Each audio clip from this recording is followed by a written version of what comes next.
ஊருக்கு அவல் பொறி அஞ்சரப்பேட்டை. வணக்கம் அண்ட் வெல்கம் டு ஜீ தமிழ் வழங்கும் அஞ்சரைப்பேட்டை. இன்னமும் இருக்கிற ஊர் ஈரோடு.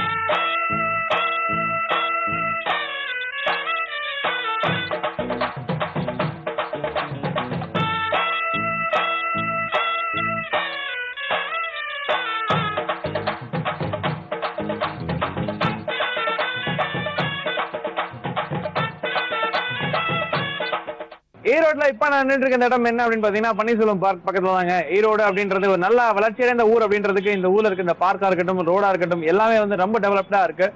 ஈரோடு மக்களும் அப்படிதான் ரொம்ப டெவலப்டா இருக்காங்க. அந்த அளவுக்கு இந்நேரமும் தொழில் தொழில் தொழில், உழைப்பு உழைப்பு உழைப்பு அப்படின்னு உழைப்புல ஊறி இருக்கிற மக்கள்லாம் இங்கதான் பார்க்க முடியுது. அந்த அளவுக்கு ஜப்பானுக்கு அடுத்தபடியா நிறைய விஷயங்களுக்கு இது ஒரு மான்செஸ்டராவே பயன்படுது. அதாவது மஞ்சளுக்கு இது வந்து ஒரு மான்செஸ்டர் அப்படின்னு சொல்றாங்க. இன்னும் நிறைய இந்த ஈரோட்டை பத்தி தெரிஞ்சுக்கிறதுக்கு விஷயங்கள் இருக்கு. எனக்கு தெரிஞ்ச அளவு அப்பப்போ உங்ககிட்ட நான் எடுத்து விட்டுட்டு இருக்கேன். இன்னும் நான் ஈரோடு பத்தி தெரிஞ்சதுக்குள்ள ஈரோட்ல ஒரு சூப்பரான வீட்டுல போயிட்டு அருமையான குக்கிங் பார்க்க போறோம். யார் நமக்காக செஞ்சு காட்ட போறாங்க வாங்க பார்க்கலாம். ஜீ தமிழ் வழங்கும் அஞ்சரைப்பேட்டையில இன்னைக்கு ஒரு சூப்பரான குக்கிங் தேடி வந்திருக்கோம். யார் வீட்டுக்கு என்ன செய்ய போறாங்க அப்படின்றதெல்லாம் அவங்க கிட்ட கேட்போம். ரொம்பவே கான்பிடண்டோட இந்த ரெசிபியை நான் செஞ்சு காமிக்கிறேன் அப்படின்னு இருக்காங்க. அவங்க பேர் என்னன்றது அவங்க கிட்ட கேட்டு தெரிஞ்சுக்கலாம். வணக்கம். வணக்கம். உங்க பேரு? மாலதி தேவி. என்ன பண்ணிட்டு இருக்கீங்க? House wife. உங்களை பத்தி சொல்லுங்க மாலதி தேவி. நான் பிறந்தது ஈரோடுங்க. கல்யாணம் பண்ணினது கொடுமடிங்க. ஹஸ்பண்ட் வந்து சார்ட்டர்ட் அக்கௌண்டன்ட்டா இருக்காரு. Very good. ஓகே. ஈரோட்ல இப்ப வந்து ஈரோட்ல செட்டில் ஆயிருக்கோம். ஓகே. நீங்க படிச்சது வளர்ந்தது எல்லாமே ஈரோடு தான்? ஆமா. எத்தனை பசங்க உங்களுக்கு? ஒரே பையன். சரி. என்ன படிக்கிறாரு? 3rd ஸ்டாண்டர்ட் படிக்கிறான். பெரிய படிக்கிறாரு. சொல்லி கொடுப்பீங்களா இல்ல எப்படி டியூஷன்லாம் அனுப்புவீங்களா? கண்டிப்பா சொல்லி கொடுக்கணும். நீங்க படிச்சதெல்லாம்? நான் படிச்சது ஈரோடு தாங்க. என்ன படிச்சிருக்கீங்க? பிகாம் படிச்சிருக்கேன். பாப்பா அவருக்கு ஹெல்ப் பண்றதுக்கு ஈஸியா இருக்கும்ல? கண்டிப்பா. நீங்க சிஏல ட்ரை பண்ணலையா? நான் பண்ணலைங்க. பண்ணலையா? வேணாண்டாரா நீங்க பண்ணலையா? நான் பண்ணலைங்க. இன்ட்ரெஸ்ட் இல்ல? ஆமா. நல்லா சமைப்பீங்களா? நல்லா. அப்ப நம்பி இன்னைக்கு சாப்பிடலாம். சரி. என்ன செஞ்சு காட்ட போறீங்க எங்களுக்காக? பிஸ்கட் பாயாசம். பிஸ்கட்ல பாயாசமா? இது இந்த பிஸ்கட்டை பால் நினைச்சு சாப்பிடுவாங்களா? அதானா? அந்த மாதிரி இல்லைங்க. இதுலயே கொஞ்சம் சேஞ்சா நாங்க கொஞ்சம் அட்வான்ஸ்டா போயிட்டோம். ஈரோட்ல எல்லாம் இது கொஞ்சம் ஸ்பெஷலா இருக்கு. அப்படியா? நீங்க தான் கண்டுபிடிச்சது இல்ல ஏதாவது சொல்லி கொடுத்தாங்களா? இல்ல இல்லைங்க, நானே தான் பண்ணேன். சூப்பர். அப்படி கொடுங்க. இவங்க சொல்லி கொடுத்து அதாவது கண்டுபிடிச்சு பிஸ்கட் பாயாசம் நீங்க ஈரோடே சாப்பிட்டு இருக்கு. இதுக்கு தேவையானது என்ன? கேரட், நெய், பிஸ்கட், பச்சரிசி, தேங்காய், ஏலக்காய், சர்க்கரை, ஊற வைச்ச பச்சரிசி, துருவிய தேங்காய், திராட்சை. அவ்வளவுதானா? ஆரம்பிச்சிருவோமா? பிஸ்கட் பாயாசம் நல்லா வருமா? கண்டிப்பா நல்லா வரும். நம்பிக்கை இருக்கு. சரி. இப்ப ஃபர்ஸ்ட் என்ன பண்ண போறீங்க? ஃபர்ஸ்ட் கேரட்டை வேக வைக்க போறேன். ஓகே.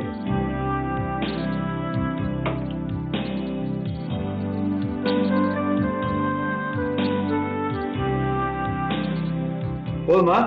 போதும். எல்லாத்தையும் போடலாமா இல்ல கொஞ்சம் போட்டா போதுமா? எல்லாமே போட்டுருவோம்.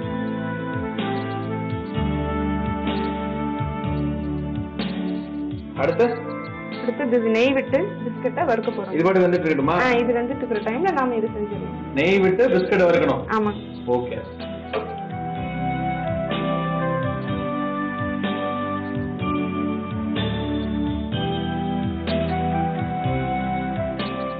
பிஸ்கட்டை வறுக்க போறோம். உடைச்சு போடணுங்க.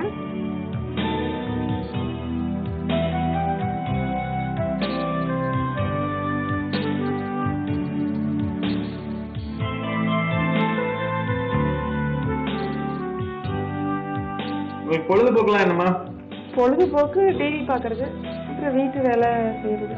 கரெக்டா இருக்கும். அவ்வளவுதான் கரெக்டா இருக்கும். அப்புறம் குட்டீஸ் வந்தாங்கன்னா அவனுக்கு ஏதாச்சும் ஸ்நாக்ஸ் செஞ்சு கொடுத்துட்டு ஸ்டடீஸ் சரியா இருக்கு. இது அவனுக்கு பிடிக்குமா? இது ரொம்ப பிடிக்குங்க. அப்படியா? வீட்டுக்காரருக்கு? அவருக்கும் இது பிடிக்குங்க. அப்படியா? ஈரோட்டுக்கே அப்ப பிடிக்கும் இது? ரொம்ப பிடிக்கும். சரி. ஓகே. அப்புறம் ஈரோட்ல வேற என்ன விசேஷங்கள்லாம்? ஈரோட்ல கோயில் நிறைய இருக்குங்க. ஈஸ்வரன் கோயில் இருக்கு, திண்டல் மலை இருக்குங்க. அது என்ன திண்டல் மலை? மலை குன்றுங்க. முருகர் வந்து மலை மேல இருக்காரு, அதனால மலை ஏறி போய் கும்பிடணும். அப்படி எத்தனை படிக்கட்டு இல்ல மலை அப்படியே ஏற மாதிரி இருக்குமா? படிக்கட்டு மலை ஏறணும். ஏறணும். ஏறி இருக்கீங்களா? ஏறி இருக்கு. விசேஷமான முருகர் கோயிலா? அடிக்கடி போவோம். ஈரோட்ல திருவிழா ரொம்ப ஃபேமஸ் சொல்றாங்க. எந்த சாமிக்கு திருவிழா இங்க ரொம்ப விமர்சையா நடக்கும்? ஈஸ்வருக்கு நல்லா நடக்கும். பெரியமாரியம்மன் கோயில் நல்லா ரொம்ப விசேஷம். பெரியமாரியம்மன் கோயில் திருவிழா ரொம்ப விசேஷம். இங்க கேரட் வந்துட்டு இருக்கு. எது ஃபர்ஸ்ட் வேக போகுது இல்ல வதங்க போகுது? அது வெந்துட்டு இருக்கிற டைம்ல நம்ம இது சீக்கிரம் இதாயிருங்க. இல்ல ஆல்ரெடி பிஸ்கட்னாலே நல்லா ஒரு மாதிரி கரெக்ட் முறக்குன்னு இருக்கும். அண்ட் இதுல நெய் போட்டதுனால என்ன யூஸ் இது? இப்போ நெய் போட்டா அந்த பிஸ்கட் ஸ்மெல், அந்த பச்சை ஸ்மெல் வராதுங்க. சரி, நெய் வாசம் அடிச்சுட்டு நல்லா இருக்கும். இல்ல அது ரொம்ப நொச நொசன்னு போயிருமே, பரவாயில்லையா? இல்லைங்க, நல்லா பவுடர் ஆகுங்க, கிறிஸ்பியா இருக்குங்க. ஓ, இது மிக்ஸில போட்டு அரைக்க போறோமா நம்ம? ஆமாங்க, இது பவுடர் பண்ணிக்கணும். அப்படி சொல்லுங்க. சரி சரி சரி சரி, பவுடர் பண்ணிட்டு அதுக்கப்புறம் என்ன பண்ண போறோம்? பவுடர் பண்ணிட்டு அதுக்கப்புறம் தேங்காய், பச்சரிசி, ஏலக்காய் 3ம் போட்டு அரைக்கணும். அது பால் எடுத்துக்கணுங்க. பால்ல தான் இதை நம்ம வேக வைக்க போறோம். ஓ, அப்ப கண்டிப்பா இது ஒரு பெரிய ப்ராசஸ் தான் நினைக்கிறேன். அண்ட் நிறைய பேருக்கு பார்த்தோன்னே பிஸ்கட் பாயாசம் தானே அப்படின்னு சாதாரண நினைச்சிருப்பீங்க. இன்னும் நிறைய வந்து இன்ட்ரெஸ்டிங்கான விஷயங்கள்லாம் காத்துட்டு இருக்கு இந்த பிஸ்கட் பாயாசத்துல. இப்போ ஃபர்ஸ்ட் வந்து கேரட் நல்லா வேகணும். ஸோ இந்த கேரட் வெந்தது போதுமா இல்லைன்னா நல்லா வேகணுமா? கொஞ்சம் நல்லா வெந்தா போதும். போதுமா இது? ஆமாங்க, இந்த பச்சை ஸ்மெல் அவ்வளவுதான் இல்லையா? ஆமாங்க, இதையும் அரைக்கலாம் போறோம் நம்ம. ஆமாமா, இதுவும் அரைச்சு பேஸ்ட் தானே. சரி, ஓகே, ஆஃப் பண்ணிடலாமா? ஆஃப் பண்ணிடலாம். அடுத்து என்ன பண்ண போறோம்? அடுத்து பிஸ்கட்டை பவுடர் பண்ண போறோம்.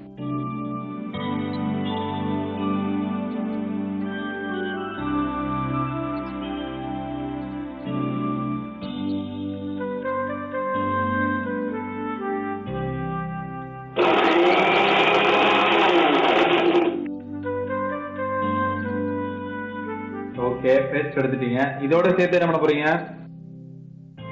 இது தனியா போட்டுக்கலாங்க. சரி, மறுபடியும் அதுக்கப்புறம் தேங்காய் அரைக்கணும்.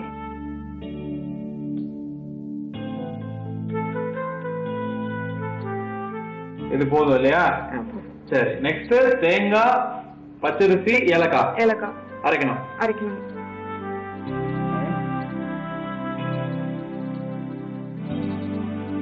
தேங்காய் போட்டிருக்குங்க, ஏலக்காய் போடணும்.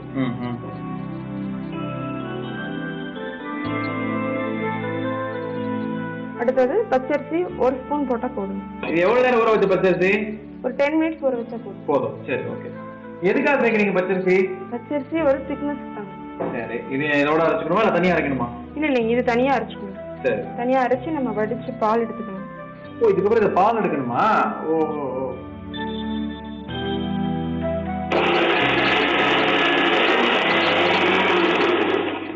சரி, இப்ப என்ன பண்ண போறோம்? தேங்காய், பச்சரிசி, ஏலக்காய் 3 அரைச்சிருக்கீங்க. அதான் அரைச்சாச்சு. அப்புறம் இது பால் எடுத்துக்கணும் இல்லையா? வடிச்சு பால் எடுத்துக்கணும்.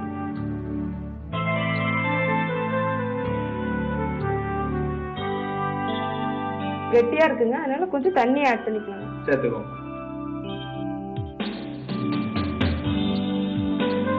இவ்வளவு தண்ணி தேவைப்படுமா? அந்த தேங்காயிலே ஆல்ரெடி அந்த பால் சத்து இருக்கும் இல்லையா? ஆமாமா. அப்புறம் இல்லைன்னா கொஞ்சம் பாயாசம் வந்து திக்கா இருக்குங்க. எவ்வளவு தண்ணியா ஆட் பண்றோமோ அவ்வளவு நல்லது. ஆமா, டேஸ்ட் நல்லா இருக்கும் இல்லையா? அப்ப சீக்கிரம் நல்லா வடியுங்க.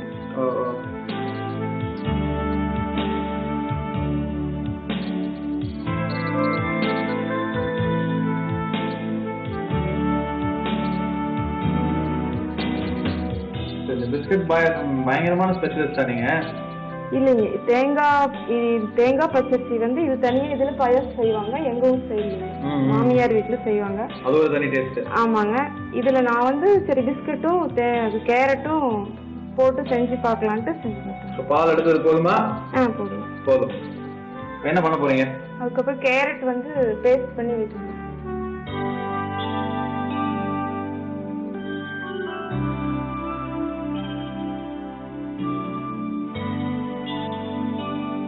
அரைச்சுக்கலாமா?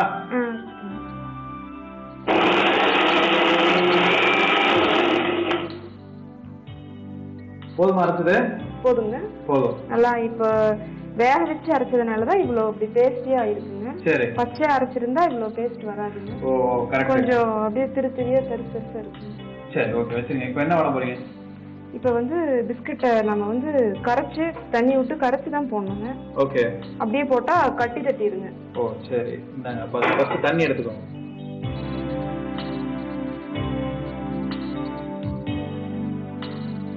இன்னும் வேணுமா தண்ணி? போதுமா? இல்லைங்க, போதுங்க. இந்த மாதிரி நல்லா பேஸ்ட் மாதிரி இருந்தா போதும்.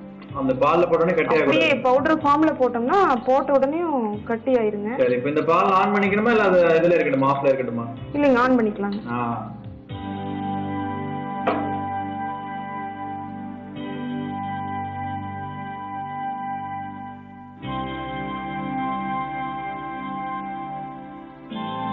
தண்ணி ஊத்திருக்கீங்களே, போதுமா அது?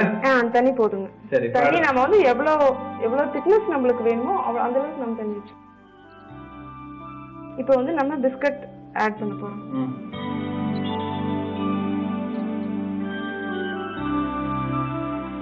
நெய்ல நல்லா பிஸ்கட்டை வந்து ஃப்ரை பண்ணிட்டு அதுக்கப்புறமா வந்து அதை மிக்சியில போட்டு அரைச்சு தண்ணி ஊத்தி கலக்கி சூப்பரான ஒரு ஃபிளேவர்ல அங்க ஊத்திருக்காங்க. எனக்கு என்ன ஒரு டவுட்னா, பிஸ்கட்டை ஆரம்பத்திலே உடச்சு போட்டு தண்ணி ஊத்தி கலக்கி ஊத்திருக்கலாமே, எதுக்கு இவ்வளவு பெரிய ப்ராசஸ் அப்படின்னு எனக்கு ஒரு டவுட். இன்னும் அவங்க கரெக்டா சொன்னாங்க ஆரம்பத்துல, பிஸ்கட்லயும் அந்த பச்சை வாசனை இருக்கும், அது நல்லா இருக்காது அப்படின்னு சொல்லிட்டு வேலிட் பாயிண்ட் ஒன்று கொடுத்துருக்காங்க. அதனாலதான் நெய்ல வறுத்துட்டு அதுக்கப்புறம் அரைச்சு இப்ப தண்ணி ஊத்தி கலக்கி போட்டிருக்காங்க. பாத்தீங்கன்னா அந்த கலரே மாறிடுச்சு. சரி, நெக்ஸ்ட் அதுக்கப்புறம் ஆமாங்க சக்கரை போடணும், கேரட் பேஸ்ட் போடணும். சரி, ஓகே. ஃபர்ஸ்ட் சக்கரை கொடுத்துடலாம்.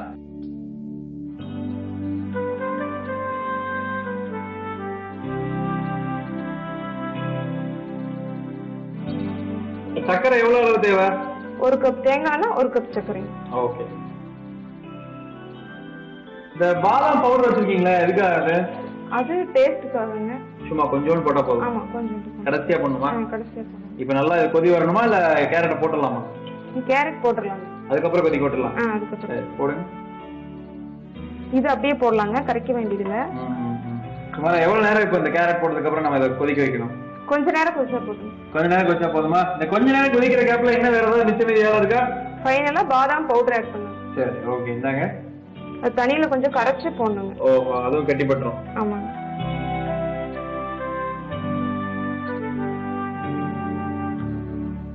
இது எதுக்காக சேர்க்கிறது? ஃப்ளேவருக்காகவா இல்ல திக்னஸ்? இது ஃப்ளேவருங்க. டேஸ்ட் நல்லா இருக்கும். ஆமா. சரி, அவ்வளவுதானா? அடுத்தது முந்திரி திராட்சை வறுக்கணும், நெய்ல வறுக்கணும். சரி, ஓகே. ஃபர்ஸ்ட் அடுப்பு ஆன் பண்ணிக்கோங்க.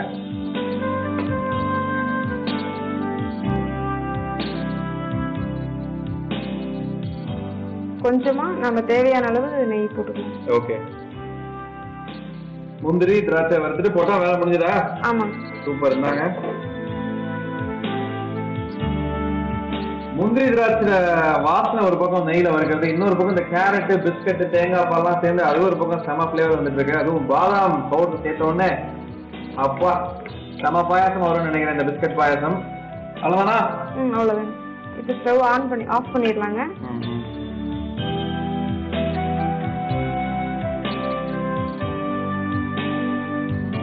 ரெடியா? இப்போ பிஸ்கட் பாயாசம் ரெடி ஆயிடுச்சு. இந்தாங்க, ஊத்தி கொடுங்க.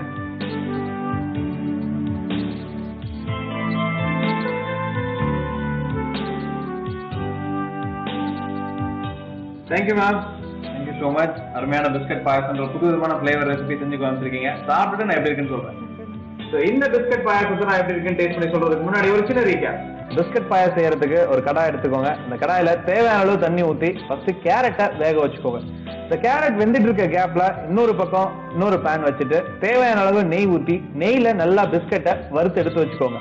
வறுத்து வச்சிருக்கிற பிஸ்கட்டை மிக்சியில நல்லா பொடி பண்ணி எடுத்து வச்சுக்கோங்க. இது ஒரு பவுல்ல போட்டு வச்சுக்கலாம். இப்ப மறுபடியும் அதே ஜார்ல தேங்காய், ஏலக்காய், 10 நிமிஷம் ஊற வச்ச பச்சரிசி இது எல்லாத்தையும் நல்லா அரைச்சிட்டு தண்ணி ஊற்றி தேவையான அளவுக்கு பால் எடுத்துக்கோங்க.